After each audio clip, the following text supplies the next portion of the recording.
The me I was when I said I do at my wedding was not the me new friends got to know or experience. And my old friends never saw what I became after my husband and I moved to Florida. I'm glad, because that was not the me I wanted them to remember.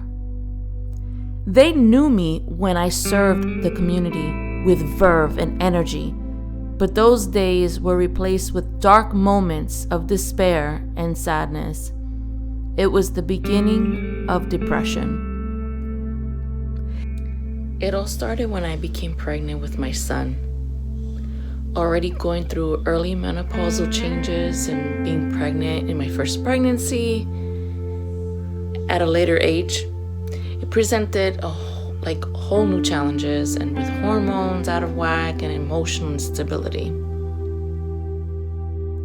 During my pregnancy, I became suicidal. Not that I wanted to hurt myself, but I just wanted to sleep and not wake up. Because we were in a new church, we didn't have the support we needed, and our finances were tight. These changes, plus my uncontrollable mood swings, were enough to drive any pregnant woman crazy. Hello, my name is Nina, and I have struggled with postpartum depression. I have 2 beautiful children, and unfortunately I struggled with it with both of them. There were times where I would sleep until 4 o'clock in the afternoon. I wouldn't eat. I did not want to hang out with my friends. My family wanted no visitors. I'd darken the place. Insomnia, anxiety, everything, you name it, I had it. I went to seek help, and unfortunately they did not take much notice into it and said it was baby blues. And I just continued to stay in that little dark hole, and unfortunately it lasted 2.5 years for myself. My husband convinced me to seek help, and I did, and I sought help in my friends, my family, and then I got properly diagnosed.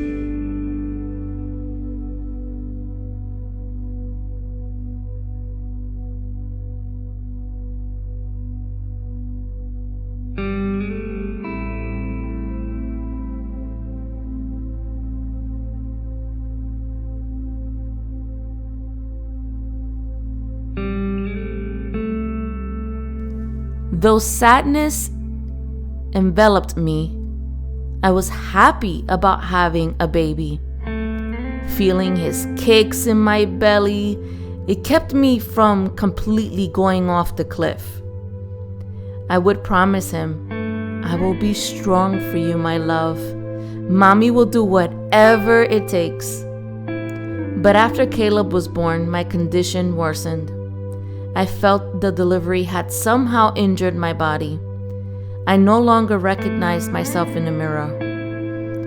My hand was crippled for 9 months, my back was in constant pain, and I could not lose the weight I had gained. For years, I hid my emotional pain. At 2 years of age, when Caleb needed his mommy more than ever, my marriage was at a critical breaking point, and I no longer knew who I was. I didn't know that I was going through postpartum depression from my pregnancy, or PPD.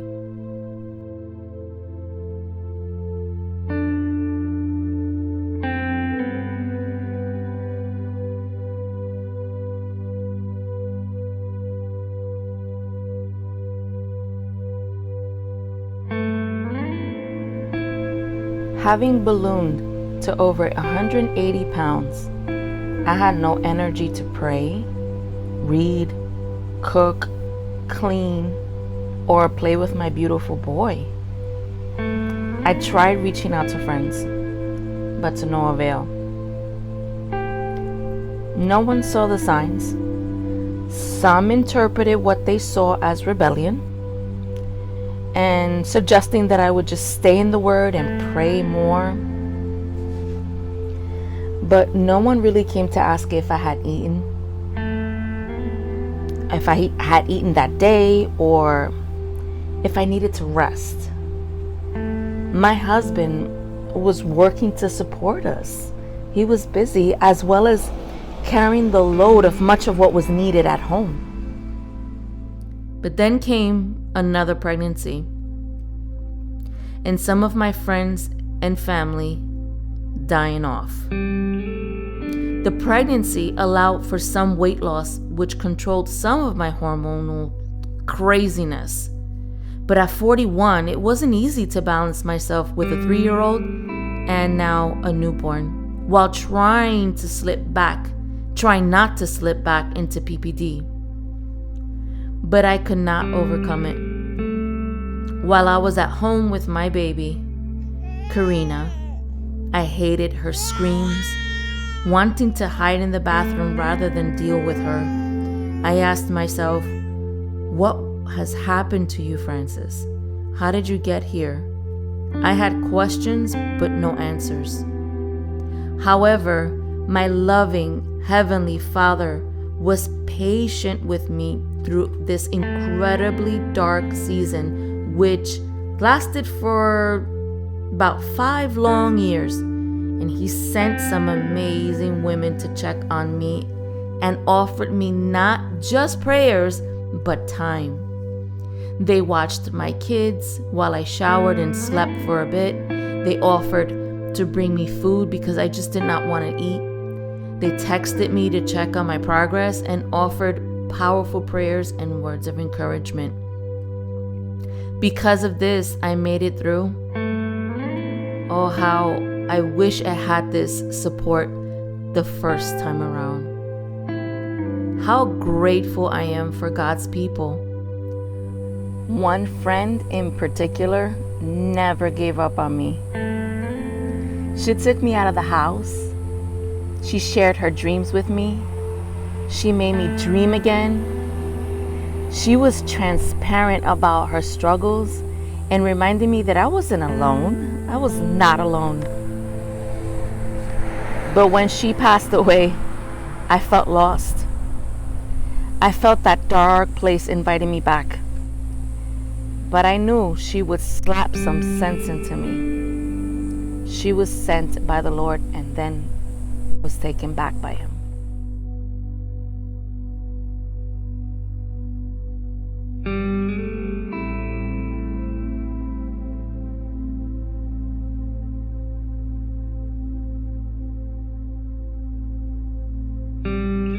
"70 to 80% of new moms will experience the baby blues, but many more will experience severe conditions of postpartum depression. The rate of PPD among new moms is 10 to 20%. That's 1 in 7 women experiencing PPD within the year of giving birth.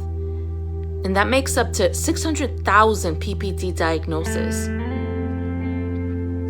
This doesn't account for unreported cases of mothers who just didn't want to out of fear, or miscarriages, or even stillbirths. Throughout the 5 years I suffered depression, my body was attacked by chemicals, hormone imbalance, pain, weight gain, and swelling.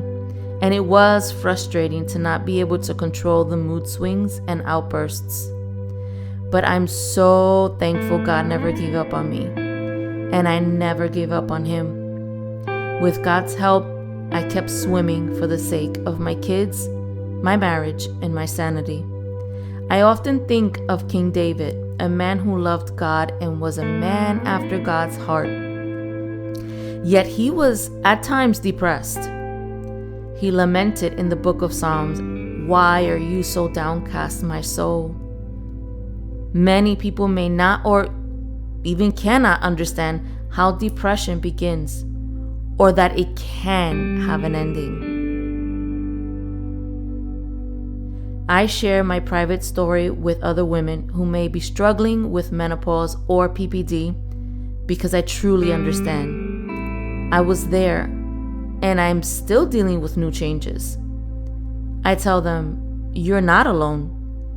I know how it feels when nothing you hear from friends or family helps, when you can't pray or read or breathe. But I can say this, God has never left my side. He sent the right people to help me. I pray that He will also send people to your aid. I pray that He keeps your mind from slipping. I pray that your season of suffering ends soon. I pray protection over you as the enemy will try to take advantage of your physical weakness. I pray you see the sunrise with hope and purpose. And when you do come out of this, grab the hand of the next person and walk with her through it, because there is hope. Weeping may last through the night, but joy comes with the morning. Hi, Francis here. So I hope you enjoyed this short little casual docu-testimony. I think I made up that word. I think I'm going to be famous for that. Hashtag docu-testimony. Of just a piece of my life. Not all of it, but just 10 years of it. 10 years of on and off PPD. Not being able to control how I felt, what I thought, and some of my outbursts. And I thought I was going crazy. And now it's like 10 years later, looking back, it's not my story to hold on to. It's your story to hear. And I hope that it blessed you as much as you enjoyed it. And I hope you share it with other women who are going through it, or who went through it, or maybe are afraid to talk about it. Seek help. There's always help. Seek the church. Seek your friends. Seek your spouse. Reach out to whoever that you can before it gets worse. And it is possible to get through it and get past it. And if you're still too afraid to speak to anyone, come message me, speak to me. Everything is confidential. But don't go at it alone. Don't do what I did. Don't do what I did. I stayed at home with a crying baby, and then I isolated myself and locked the doors and slept for days at a time, got up to feed the kids, bathe them, and then went back to bed. And people wouldn't even know where I was, days end at a time, like, where is she? Don't do that. If anything, get yourself a support system, an accountability person. And if you need surroundings, get yourself a group. So I hope this blessed you, and I humbly share a part of my story with you. Contact me for anything. Ask questions. I love questions. I think it's the best thing so we can educate ourselves. Ask any questions you want. Tell me anything you want, how you feel, and or just follow my page. You can follow my page, and that's the best thing you can do, because you still get encouraging words. And if you want to form a friendship, you want to contact me, I'm more than happy to help you through anything, or just to say hi. And that's the best thing that I could do. Make sure that you know that you're not alone. So thank you so much for taking the time out of your day to watch this docu-testimony. Take care. God bless. I love you guys.